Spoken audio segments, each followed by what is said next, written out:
بسم اللہ الرحمن الرحیم۔ السلام علیکم۔ میں ہوں فاروق اوان ایڈوکیٹ اور آپ ہمارا یوٹیوب چینل ملاحظہ فرما رہے ہیں۔ ناظرین، کیا قاضی فائز عیسیٰ آئین کی توہین اور تذلیل برداشت کریں گے؟ کیا قومی حکومت کی جو اس وقت بحث چھیڑی گئی ہے، ایسا کچھ کیا ہونے جا رہا ہے؟ ناظرین،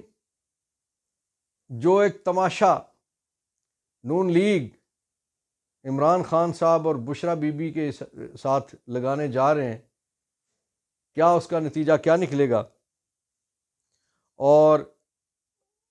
نواز شریف کے العزیزیہ اور ایون فیلڈ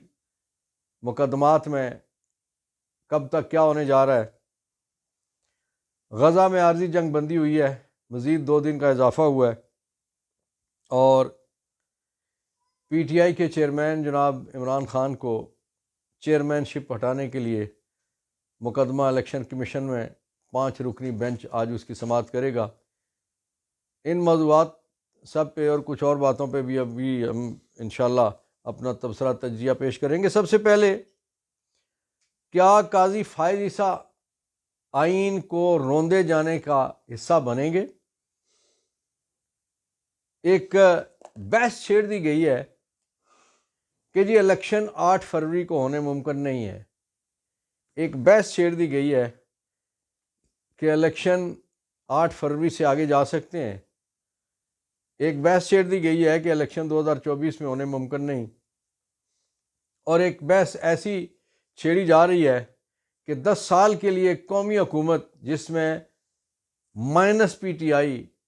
ساری کی ساری قومی جماعتیں اس میں شامل ہوں گی، اور ایسی حکومت بنا کے تو اقتدار نون لیگ کے یا کسی اور کے سپرد کیا جائے گا، اور 10 سال کے لیے لوگوں کو اس پہ راضی کر لیا جائے گا۔ ناظرین، قاضی فائز عیسیٰ جو شروع دن سے بڑے مشہور ہیں، آپ کو پتہ ہے کہ انہوں نے بعض بڑے دبنگ فیصلے کیے ہیں، جس میں خاص طور پہ فیض آباد دھرنا کیس کا فیصلہ، اور اس کے پہلے بھی اور اس کے بعد بھی ان کے کچھ جو آئین اور قانون کے حوالے سے ان کا کہنا یہ تھا کہ میں کتاب سے باہر نہیں جاؤں گا۔ اب کتاب کے مطابق الیکشن تو آلریڈی لیٹ ہو چکے ہیں، اور جس انداز سے نواز شریف صاحب اور ان کے جو اتحادی ہیں اس میں سارے ہی شامل ہیں، اس میں کوئی صرف ایسے لفظی جنگ کچھ لوگوں نے آپس میں چھیڑی ہوئی ہے، لیکن اندر سے وہ سارے ایک ہیں۔ اسی لیے الیکشن کمیشن کو قانون بنا کے تو اختیارات دیے گئے تھے کہ وہ مالی معاملات بھی کر سکتے ہیں اور باقی جو انتظامی معاملات بھی کر سکتے ہیں، اور وہ چیزیں جو کبھی بھی انٹرم گورنمنٹ نہیں کر سکتی تھی وہ سارے اختیار ان کو دے دیے گئے۔ اس لیے ان میں پوری کی پوری پی ڈی ایم اور ان کی اتحادی جماعتیں بشمول پیپلز پارٹی سارے کے سارے شامل ہیں۔ ناظرین، قومی حکومت کی بحث کیوں چھیڑی گئی؟ اس لیے کہ سب کو معلوم ہے کہ اگلے الیکشن میں خان جو اس وقت عروج پہ ہے، بلندیوں پہ ہے، اپنے اس کا جو زندگی اللہ رب العزت نے شاید اس کو تگڑا کرنا تھا، اس کو مضبوط کرنا تھا، اسی لیے اس کے لیے ایسے حالات آئے کہ جہاں وہ اللہ کے قریب بھی ہوا، اور اپنی غلطیوں کا احساس کرتے ہوئے اور مستقبل کے لیے بہتر منصوبہ بندی وہ اس خوبصورت انداز سے کر رہا ہے کہ وہ باہر والوں کو حیران کر دیتا ہے، اور اس کے ساتھ جو کچرا کنڈی تھی وہ ساری ہٹ چکی ہے۔ اب جو کھڑے ہیں بڑے صاف ستھرے کھڑے ہیں، اب جو کھڑے ہیں وہ چاہے گنتی کے چند لوگ ہی ہوں تو وہ اصل لوگ وہی ہوتے ہیں کہ جو مشکل میں کھڑے ہوتے ہیں، اور مشکل میں کھڑے ہونے والوں کے ساتھ قافلے آنا شروع ہو گئے، جس طرح سے آپ نے کے پی کے میں دیکھا، بہاولپور میں دیکھا، اور خاص طور پہ اللہ رب العزت نے مروت کی صورت میں ایک ساتھی ایسا دیا ہے جو دبنگ آدمی ہے، اور اس نے ایک مشن اٹھا لیا جو خان صاحب نے اس کی ڈیوٹی لگائی ہے، اور وہ لوگوں کو جوک در جوک اس وقت پی ٹی آئی میں شامل کروا رہا ہے۔ ناظرین، آج ایک بڑا ناخوشگوار واقعہ پیش آیا۔ وہ واقعہ یہ ہے کہ بشرا بی بی صاحبہ کی آج اڈیالہ جیل میں، جہاں عمران خان صاحب کی پیشی ہوتی ہے، وہاں پیشی کے لیے وہ گئیں اور ملاقات بھی کرنا تھی، تو وہاں پہ نون لیگ نے انتظام کر کے، کیونکہ کچھ لوگ شناخت کر لیے گئے جو نون لیگی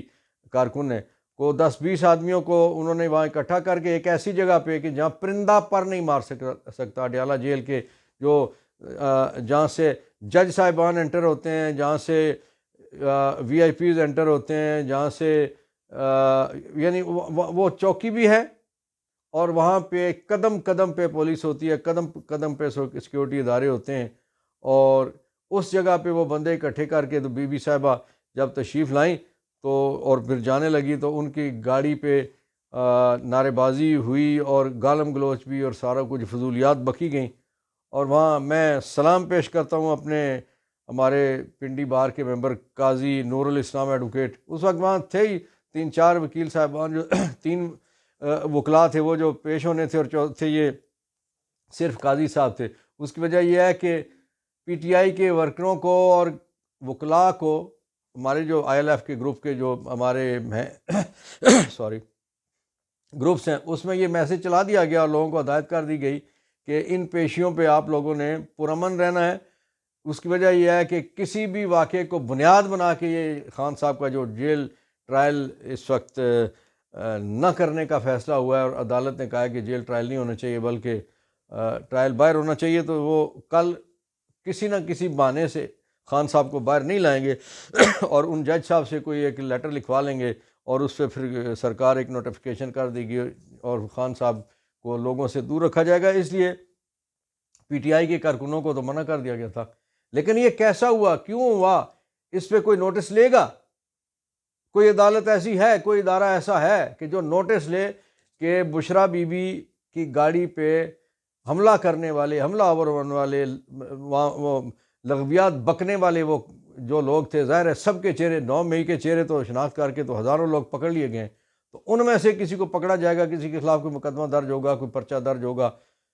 نہیں، ایسا نہیں ہوگا۔ اس کی وجہ یہ ہے کہ سارا کچھ جی ہاں ایجنڈے کے مطابق ہو رہا ہے۔ ناظرین، نواز شریف کی اپیلیں سماعت کے لیے لگ گئی ہیں۔ آج پیشی تھی ڈویژن بینچ میں جو ہیڈڈ بائی چیف جسٹس اسلام آباد ہائی کورٹ، اور وہاں پہ آئندہ کی تاریخ سماعت پرسوں کے لیے رکھ دی ہے بڑی تیزی سے، کیونکہ اگر الیکشن ہونا ہے تو پھر نواز شریف صاحب کے معاملات فوری طور پہ کلیئر ہونے چاہیے۔ اور جو آج جتنے بھی کمنٹس ہوئے اور جتنے بھی کورٹ کی طرف سے گزارشات ہوئیں اور لوگوں کی طرف سے گزارشات ہوئیں، نون لیگ والے جو وکلاء تھے ان کی طرف سے اور کورٹ کی طرف سے جو آبزرویشنز آئیں اور جو گفتگو ہوئی، اس سے لگتا تو یہی ہے کہ بہت جلدی ہے اور یہ ساری چیزیں بہت جلدی نپٹا دی جائیں گی۔ اس کی وجہ یہ ہے کہ نیب جو پروسیکیوشن والا ادارہ ہے وہ انٹرسٹڈ نہیں ہے۔ انہوں نے کہا تھا آدھے گھنٹے سے لے کے 2 گھنٹے تک ہم نے بحث کرنی ہے۔ نواز شریف کے وکیلوں نے کہا تھا 2 دن، ہمیں 1 دن سے 2 دن تک چاہیے۔ 1 دن آج گزر گیا ہے، اگلا دن پرسوں ہوگا، اور ساتھ ہی فیصلہ ان کے حق میں آنے کے 99.9% چانسز ہیں۔ ناظرین، شہزاد اکبر جو عمران خان صاحب کے مشیر تھے، ان کے حکومت جانے کے بعد وہ اس وقت برطانیہ میں، اور ان پہ انہوں نے کہا ہے سوشل میڈیا کے ذریعے، انہوں نے بتایا کہ ان پہ تیزاب کے ذریعے حملہ کیا گیا اور وہ زخمی بھی ہیں۔ انہوں نے کہا کہ میری فیملی، بچے محفوظ ہیں، اور جو وہاں کی پولیس ہے اور جو سیکیورٹی ادارے ہیں انہوں نے ان کو فیسلٹی دی ہے۔ اور آپ کو پتہ ہے نا کہ کس طرح سے پیچھا کر کے ارشد شریف شہید کو کینیا میں بھی زندہ نہیں رہنے دیا گیا۔ اللہ سلامتی رکھے۔ شہزاد اکبر کی دبنگ آدمی ہے، دلیر آدمی ہے، اس نے اس وقت بھی بڑا تگڑا کام کیا تھا،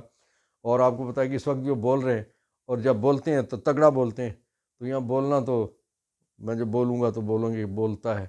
بولنے والوں کو کون برداشت کرتا ہے۔ ناظرین، عمران خان 190 ملین پاؤنڈ کا جو این سی اے کا مقدمہ ہے، اس میں جسمانی ریمانڈ کی استدعا آج جناب بشیر صاحب نے مسترد کر دیا، جو اس وقت جج ہیں نیب کے، اور انہوں نے اس سے پہلے کچھ ریمانڈ دیا تھا عمران خان صاحب کا، اور نیب نے آج مزید جسمانی ریمانڈ مانگا تھا۔ آپ کو پتہ ہے کہ دن رات جو بندہ کسٹڈی میں ہے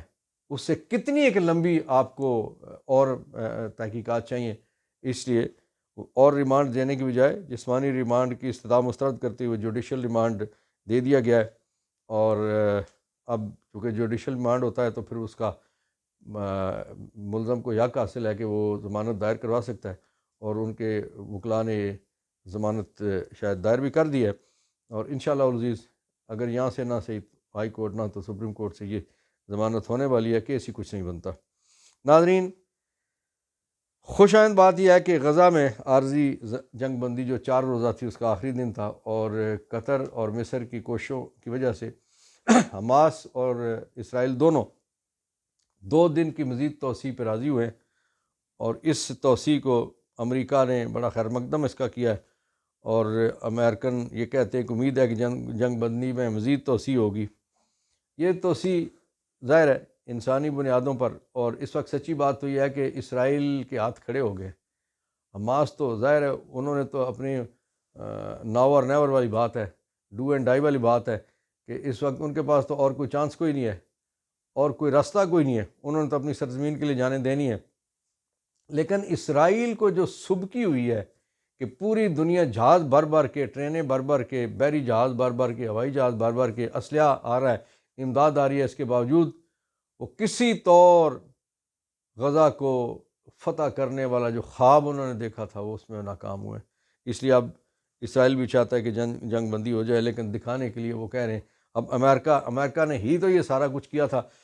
اگر وہ اس جنگ بندی کی توسیع اور آئندہ کے لیے امید رکھتا ہے کہ مزید توسیع ہوگی، تو اس سے مراد یہ ہے کہ امریکہ بھی حالات کی نزاکت سے واقف ہو چکا ہے۔ اور آج آپ نے دیکھا ہوگا سوشل میڈیا کے علاوہ جو قومی میڈیا ہے اس پہ بھی، کہ پوری دنیا میں، برطانیہ میں بھی میں سن رہا تھا کہ 1,80,000 کے قریب لوگوں نے ایک جگہ جلوس نکالا۔ اس کے علاوہ باقی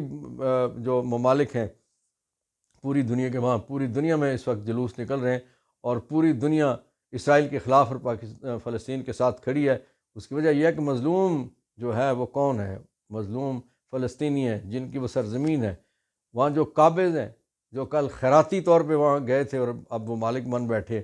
اور اس وقت وہ وہاں سے ان کو طے کر کے تو ان کی نسل ختم کرنا چاہتے ہیں فلسطینیوں کو۔ ایسا ہوگا نہیں، اللہ کو ایسا منظور نہیں ہے انشاءاللہ العزیز۔ اللہ تعالیٰ رحم کرے گا فلسطینیوں پہ، اور فلسطین انشاءاللہ آزاد ہوگا۔ ناظرین، آج پی ٹی آئی کے چیئرمین عمران خان صاحب کو پی ٹی آئی کی چیئرمین شپ سے ہٹانے کے لیے جو مقدمہ لگا، وہ آج الیکشن کمیشن کا 5 رکنی وفد، الیکشن کمیشن کا 5 رکنی بینچ جو ہے وہ اس کی سماعت کرے گا، اور چانسز تو یہی ہیں کہ فیصلہ خلاف ہی دیں گے۔ انہوں نے پہلے عمران خان صاحب کے حق میں کون سا فیصلہ کوئی دیا ہے؟ وہ تو آپ کو پتہ ہے نون لیگ کا، میں کہا کرتا ہوں کہ الیکشن ونگ ہے، کہ وہ نون لیگ کے لیے اس طرح سے کام کرتے ہیں کہ جس طرح سے لیبر ونگ ہے، کوئی تاجر ونگ ہے، کوئی وکلاء ونگ ہے، کوئی خواتین ونگ ہے، کوئی یوتھ ونگ ہے، کوئی اسٹوڈنٹ ونگ ہے، اسی طرح سے یہ الیکشن کمیشن نون لیگ کا ایک ونگ کے طور پہ کام کر رہا ہے، اور پہلے دن سے کر رہا ہے، اور اس پہ کوئی دوسری رائے ہو نہیں سکتی۔ اس وقت جو صورتحال ہے وہ ساری کی ساری ایک ہی کوشش کی جا رہی ہے کہ عمران کو گرا نہیں سکے، 200 مقدمے بنانے کے باوجود اس کی بیوی کو توڑا جائے۔ 2 مہینے پہلے تک یہ چیزیں، بلکہ اس سے پہلے گرفتاری سے پہلے یہ تھا کہ خان صاحب نے اندر بند کر کے رکھا ہوا بشرا بی بی کو، ورنہ بشرا بی بی تو ڈائیورس لے رہی ہیں یا لے چکی ہیں یا پتہ نہیں کیا، یہاں تک بھی خدا نخواستہ خبریں آئی تھیں، اتنی فضولیات بکی جا رہی تھیں۔ لیکن خان صاحب کی گرفتاری کے بعد پتہ چلا ہے کہ باعزت مشرقی خاتون کیا ہوتی ہے، کہ ایک طرف وہ خاتون کہ جس نے اپنا مذہب چھوڑ کے ایک پاکستانی کے ساتھ یعنی عمران خان کے ساتھ جمائمہ صاحبہ نے شادی کی تھی، وہ کس باعزت انداز سے وہاں بیٹھ کے عمران خان کے لیے اور پاکستان کے لیے اب بھی بات کرتی ہیں، جنگ لڑ رہی ہیں، اور دوسرے یہاں بشرا بی بی نے کمال، جہاں بہت بڑے بڑے فن خاں جو بڑے نغمے بھی گاتے تھے، بڑے ترانے بھی گاتے تھے، بڑے نعرے بھی لگاتے تھے، بڑا کچھ انہوں نے مفاد بھی اٹھایا، ذرا سی مشکل آئی تو پریس کانفرنس کر کے یا گھر بیٹھ گئے یا کسی اور جماعت میں شامل ہو گئے۔ لیکن آفرین ہے اس خاتون پہ کہ جس نے تنہا اپنے شوہر کے لیے، اپنی عزت کے لیے، اپنے وقار کے لیے، اپنے وطن کے لیے، اس ریاست کے لیے وہ ڈٹی ہوئی ہے اور لڑائی لڑ رہی ہے۔ سلام ہے اس خاتون کو کہ وہ اتنے جبر کے ماحول میں حوصلہ نہیں ہار رہی، بلکہ پورے حوصلے کے ساتھ ڈٹی ہے، جیسے ان کے شوہر ڈٹے ہیں، اور وہ دونوں اس طرح سے ڈٹے ہوئے ہیں کہ وہ اسی لیے تو خان صاحب نعرہ لگاتے ہیں کہ ایاک نعبد و ایاک نستعین، تیری عبادت کرتے ہیں، تیرے سے ہی مدد مانگتے ہیں۔ جو صرف اللہ سے مدد مانگتا ہے، کسی اور کا بھروسہ وہ نہیں کرتا، کسی اور کے اس پہ سہارے پہ نہیں رہتا، اللہ کا سہارا ہی آخری سہارا ہے، وہی سب سے بہتر سہارا ہے، وہی اچھا سہارا ہے۔ اللہ تعالیٰ ہمیں سہارا اپنا عطا فرمائے، اللہ تعالیٰ میرا، آپ کا، ہم سب کا، پاکستان کا اور فلسطین کا اور پوری دنیا کے مسلمانوں کا حامی و ناصر ہو۔ پاکستان پائندہ باد، فلسطین زندہ باد۔